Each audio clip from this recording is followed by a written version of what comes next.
Sa loob ng isang kwarto na kasing laki lamang ng pinagdikit na 2 kubo, kumapit ang amoy ng alimumot at lumang kahoy sa bawat sulok ng hangin. Sa isang gilid, nakasandal ang lumang kama, natuklap na ang barnis at bumibigay ang kutsyon tuwing may humihiga. Tila kasing lungkot ng gabing laging bumabalot sa tahanang nilang halos walang bintana. Doon nakatira si Benjo, 10 taong gulang, payat na parang tangkay ng kamote at may matang singkit na madalas itikom para hindi niya makita ang mundong kulang sa araw, kulang sa kalinga at higit sa lahat, kulang sa pagkain. 6 na buwan nang hindi nakakakain ng busog si Benjo. Nagigising siya tuwing madaling araw na kumakalamang tiyan na parang may maliit na kulog na umiikot sa loob. Tuwing tanghalian, tatanggap siya ng kasing liit na palad na kanin na may patak ng toyo at sa hapunan kung hindi sabaw na halas tubig lang, di bababa sa isang hiwa ng tinapa na pinigana ang lahat ng alat. Bago tayo magpatuloy sa ating kwento, i-comment sa ibaba kung saang lugar kayo nanonood para malaman ko kung saan umabot ang video ko. Kung baguhan ka pa lang sa channel ko, huwag kalimutang i-like at i-hit ang subscribe button at pindutin ang notification bell para updated ka sa mga episodes ng inspiring stories ko araw-araw. Sige, tuloy na natin ang kwento. Sabi ng ina niyang si Nena, payat din, tuyo ang balat pero may matang laging masidhi. Kailangan daw magtipid. Hindi natin kayang kumain ng marangya, anak. Palusot nito sa boses na pinipigilan ng pagmamahal na minsan ay gusto na lang pumutok pero pilit kinukubli. Ngunit may mga gabing naririnig ni Benjo ang mahihinang paghigop ng sabaw mula sa lababo. Minsan ang pagbukas ng lata at langit-ngit ng kutsarang humahagod sa pinaghalong karne at mantika. Sa dilim, sisilip siya mula sa pinto at makikita si Nena, nakatalikod, mabilis na sinusubo ang pagkain tila ayaw ipakita. Kapag nahuli niya, biglang tatalikod ang ina at sasabihing, "Sobra tong sardinas sa niluto ng kapitbahay, ibinigay lang sa akin." Pero bakit halos walang tira para sa kanya? Bakit sa eskwelang publikong pinapasukan niya ay nahihilo siya sa klase habang gumuguro sa sahig ang tunog ng katawang kulang sa nutrisyon? Isang Martes ng Hulyo, bumuhos ang ulang malagabi kahit umaga pa lang. Basang-basa si Benjo sa pag-uwi mula sa paaralan. Walang baon, walang payong at may 3 tama ng palo ng guro sa pala dahil sa assignment na hindi natapos. Paano ba naman, kinakapos siya ng lakas para lang sumulat. Pagpasok niya sa bahay, nagtaka siya. Walang tao. Karaniwang pagkatapos ng palengke nandoon agad si Nena, nagpapahid ng pawis at nakatingin sa lumang telebisyon. Ngayon, maririnig lang niya ang patak ng tubig mula sa bubong na yero at ang hampas ng hangin sa tumatandang plywood ng dingding. Nanatili siyang nakatayo sa gitna ng kwarto. Pinakiramdaman niya ang sikmura. Kumakalam, hinahanap ang kahit asin. Sa tabi ng kama nakapwesto ang lumang mesita na may isang drawer na sinisiguradong pinapasok ng langgam. Napatingin siya roon. Nakalawit ang hawakan at may tila nakasuksok na plastik na nababalot ng hamog. Minsan na niyang sinubukang buksan iyon pero mahigpit na bili ng ina. "Huwag mong gagalawin yan. May mga kagamitan diyan na mahalaga sa tindahan. Pag nasira mo, kawawa tayo." Ngunit kaluskus ng bitukang umaangal ang pinakamalakas na puwersa sa musmus na lalaing nauupos ang ilaw ng pag-asa. Lumapit siya, sapuan tiyan at dahan-dahang hinila ang drawer. Tumanggi pa nung una at parang may sumabit sa ilang taon ng kalawang at agyo, pero kalaunan, kumawala ang takip silim na ingay ng kahoy. Sa kabay nito, umapaw ang alikabok na bumungga sa ilong niya at isang amoy na kaibang-iba. Bagong lutong tinapay? Hindi bagong luto. Ngunit sariwa pa kaysa anumang nakakakain ng kailanman. Sa gitna ng dilim, natanaw niya ang kislap ng plastik na balot sa isang buong pandesal na mas malaki kaysa karaniwan. May tatag sa supot, na nakasulat, Panaderos Luxury Loaf. Katabi ng tinapay nakaayos ang 4 na lata ng corned beef, 2 lata ng luncheon meat at 3 sachet ng instant coffee. Sa gilid, nakasalansa ng resibo ng palengke at sa ilalim, isang sobre na kulay abo. Sa unang segundo, hindi niya makapaniwala. Parang biglang sumindi lahat ng ilaw sa maliit na silid. Sa tagal ng pagkayamot, ngayon lang siya nakakita ng ganito karaming pagkain. Nanginginig ang kamay niyang inabot ang tinapay. Halos hindi mabuhat dahil kumakabog ang dibdib. Ngunit bago niya isilid sa bibig ang 1 piraso, kumurot ang konsyensya. Bakit may ganito si nanay? Bakit niya ito itinatago? Biglang bumalik sa alaala niya ang mga sandaling nagmakaawa siya ng dagdag sa hapag ngunit pinagsabihan.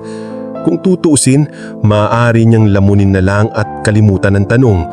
Ngunit lalo niyang naramdaman ng kabigat-bigat na misteryo kaysa sa gutom. Kaya imbes na kumagat, kinuha niya ang sobre. Mabigat. Nang buksan niya, tumambad ang makapal na tila kapares ng papel de bangko. 1 pirasong test result na may letterhead mula sa Department of Pediatrics at nakasulat sa maliliit na letra, Comprehensive Nutritional Profile. Sa ibaba, nakasulat ang pangalan niya mismo, Benjo R. Perez, at sa pula, naka-highlight, Severe Malnutrition, Grade 2. Nakadiin din ang payo ng social worker. Ang tulong pinansyal para sa Nutritional Rehabilitation Program ay pwedeng kunin buwan-buwan mula sa DSWHD. Inimamanggahin ding sundan ng meal plan na nakalakip. Sa kabilang pahina, may listahan ng recommended calories per meal. At sa gawing likod ng sobre, isang resibo ng ATM withdrawal na may malaking halaga, 10,000 piso. Parang pinupok ng martilyo ang ulo ni Benjo. Ibig sabihin, alam ng ina niyang kulang siya sa nutrisyon. May pondo pala, may supply. Bakit hindi niya yun hinahain? Nanigas ang tuhod niya sa loob ng sapatos na basa pa. Umalingaw-ngang sa tenga niya ang bawat palusot ng ina. Hindi mo na kailangan yan, malakas ka pa. Pinipigilan ko lang sarili ko para sa ikabudbuti natin. At ngayon, ito, ang drawer ng sikreto, puno ng pagkaing ipinagkakait at perang nakalaan dapat sa kanya. Sa gitna ng pagkabigla, may kaluskos sa labas ng pintuan. Nagbalik si Nena, nakakapote, kalungang supot na may tatag ng lokal na klinika. Pagkakita niya sa anak na hawak ang tinapay at ang sobre, natigil siya. Nawalan ng kulay ang mukha niyang parang pinatungan ng abo. Tumulo isang patak ng ulan mula sa suot niyang kapote at gumihit sa sahig. Benjo, anak, ibaba mo yan! Nanginginig ang boses niya. Nanay, bakit? Hindi alam ng bata kung uunahin ang galit o ang gutom. Kumikimbot ang bitukan niya pero mas malakas ang tanong. Huminga siya ng malalim animong pinipigilan ng isang dagundong na katagal nang nakakulong. Anak, pasensya na. Hindi ko ipinakita sa iyo dahil baka mas matakot ka. Lumapit siya, hinubo yung kapote at iniurit ang dala niyang papel. Kulay pink din, laboratory result ng dugo niya. Nakabold ang chronic kidney disease, stage 4. Kailangan ko ng dialysis, anak. Ang pondong yan, yung pagkain, ay para sa'yo. Tinatabi ko lang para sa mga araw na wala kang makakain kung sakaling ako ituluyang bumigay. Tumulo ang luha niya, humalo sa butil ng ulan na suot pa niya. Hindi makapaniwala si Benjo. Sa edad niyang 10, inisip niyang kuripot at malupit ang ina. Hindi niya inakalang may mas malalim na dahilan. Isang katawan na unti-unting bumibigay, isang pusong nilalamon ng pangambang maulila ang anak ng walang baong pag-asa. Naramdaman niyang lumulubog ang simpleng pananaw niya sa ina. Asawa, ina, biktima ng mahirap na buhay. Ngayon, isang taong namamatay na pala sa katahimikan. Pero may isa pang siyak na katotohanan. Kung nagpapakamatay ang nanay niya para lang mabuhay siya, bakit siya pa rin ang nagugutom? Bakit po pinipigil niyo pa rin ako sa pagkain? Sabi niya, halos pabulong. Nilapitan siya ng ina. Hinawakan ang mga balikat niya.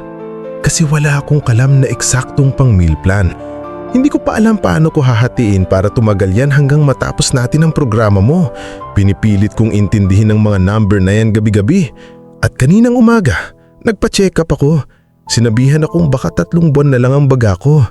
Anak, pasensya na akong maling paraan pero natatakot akong mawalan ka ng kahit katiting kapag wala na ako. Doon sumikip ang dibdib ni Benjo, ngunit hindi sa gutom, sa awa at pagsisisi. Tila may taong kumalabit sa puso niyang musmos at nagsabing mas malaki ang mundo kaysa sikmura niyang kumakalam. Yumakap siya sa ina. Naramdaman niyang basang-basa ito hindi lang sa ulan kundi sa pawis ng pagtatago ng katotohanan. Nay, ayokong kumain ng ako lang, ibinulong niya. Gagawan natin ng paraan. Hindi ko po kailangan ng busog kung nagugutom kayo. Isinubsob ni Nena ang mukha sa manipis na balikat ng anak. Tumangis siya ng tahimik habang ang ulan sa labas ay tumuktok sa bubong na yero, parang drumbeat ng bagong simula. Kinabukasan, habang kinukulayan ng bahagyang asul ang langit, maagang nagpunta si Benjo sa Barangay Health Center, hawak ang pink na papel ng ina at ang own nutritional profile niya. Pinakiusapan niya ang social worker na isabay sa medical caravan ng nanay niya para ma-assess sa dialysis. Doon niya rin ipinaliwanag na may pondo pero kulang sa gabay. Nagulat ang mga doktor sa tapang ng batang lumapit mag-isa. Binigyan agad sila ng referral, nutrition program for parent and child, kidney dialysis PhilHealth package, at ang pinakamahalaga, panganay sa reseta, counseling. Kailangan nilang bigkasin ng malakas ang mga takot, hindi itago sa drawer na amoy gulo at guilty conscience. Pag-uwi, bit-bit ni Benjo ang pulburon na libre sa feeding program. Hindi agad niya kinain. Hinati sa 2. Inabot kay Nena ang mas malaking piraso. Naghahit ng ngiti si Nena, mas maliwanag kesa kahit anong sikat ng araw sa sariwang pintura ng dingding. Makalipas ang ilang linggo, nagbalik sila sa health center ng magaan ng hakbang. Si Benjo, nadagdagan ng laman ng pisngi. Si Nena, kahit payat pa rin ay nakangiti at may kulay na ang labi. Natanggap din nila ang biyahe papuntang dialysis center tuwing Lunes at Huwebes. Kung dati tahimik si Nena sa jeep, mayon ay tinitignan niya ang palengke para mamili ng pinakamatawad na gulay. Natuto siyang mag-budget ng calories gamit ang recommendation: 500 calories breakfast, 600 tanghalian, 200 merienda. Dahan-dahan niyang ginagamot ang anak sa pamamagitan ng tamang sukat, hindi ng tagong tipid. Sa unang dialysis session, hawak ni Benjo ang tinapay. Yung unang tinapay na nakita niya sa drawer, hindi na ito sariwa. Ngunit ipinagluto ito ng kapitbahay nilang si Aling Liza, ginawang French toast na may scrambled egg sa ibabaw at binahagi sa waiting area ng klinika. Habang dumadaloy sa ugat ng ina ang makina, dumadaloy din sa sikmura nilang dalawa ang pagkaing sinamahan ng kwento at tawa. Lahat ng nakarinig sa kwento nila, mula sa nurse hanggang sa ibang pasyente, tumanggo, ngumiti, may ilan pang nag-abot ng mansanas at biskwit. Minsan, sa gitna ng matagal na paghihintay, kinausap ni Benjo ang ina. Nay, alam niyo bang mas masarap kumain ng sabay tayo? Kahit konti lang basta kasama ka, parang busog na ako. Napangiti si Nena, hinaplos ang buhok niya. Anak, akala ko nangungulila ka sa pagkain. Hindi ko alam nangungulila ka pala sa kwento, sa tayo. Sa mga sumunod na buwan, natuto mag-budget si Nena hindi lang sa pera, kundi sa panahon. Tinuruan sila ng social worker na magtakda ng kwentuhan habang kumakain para malaman ni Benjo na masarap ang pagkain kapag may kabahagi. Nawala na ang drawer bilang pugad ng sikreto. Nilinis nila yon, pininturahan ng murang varnish, ginawa nilang lagayan ng mga recipe na binabasa nila at tuwing Sabado. Nasali ng lumang lata ng corned beef sa mesa na ulam may repolyo at patatas. Ang lumang loaf, naging meriendang may palaman na gawang bahay, banayad pero sapat. Samantalang ang sobre ng 10,000 piso, hindi na itinago. Ipinaskil nila ang bagong ledger, gasto sa dialysis, gasto sa grocery, ipon para sa munting kariton na planong pagtayuan ni Nena ng fishball stand sa tapat ng paaralan. Tuwang-tuwa si Benjo, Imposibleng ma-overdose ka sa fishball, biro niya. Pero sobra-sobra mong mapapakain ng mga kaklase mo. Isang gabi, bago matulog, tinawag ni Benjo ang nanay sa kwarto. Nay, alam niyo bang dati akala ko drawer lang ang makakapagpabago ng hat? Yung pala yung naglalaman ng drawer, mga lihim at takot ang kailangan nating buksan. Umiyak si Nena pero ngiting-ngiti, yun nakapanganak hanggang sa maramdaman nilang iisa ang tibok ng puso sa dilim. Hindi man sigurada kung ilang taon pa ang ibibigay ng dialysis, alam nilang may kontrol sila sa bawat araw. At tuwing umaga, pagbangon ni Benjo sakto sa oras ng gamot ng ina, binubuksan na niya ang bagong drawer, hindi na taguan, kundi lagayan ng pag-asa. Kalahating piraso ng pandesal, 2 kutsarang peanut butter na pampalaman, at isang papel na may sulat ni Nena.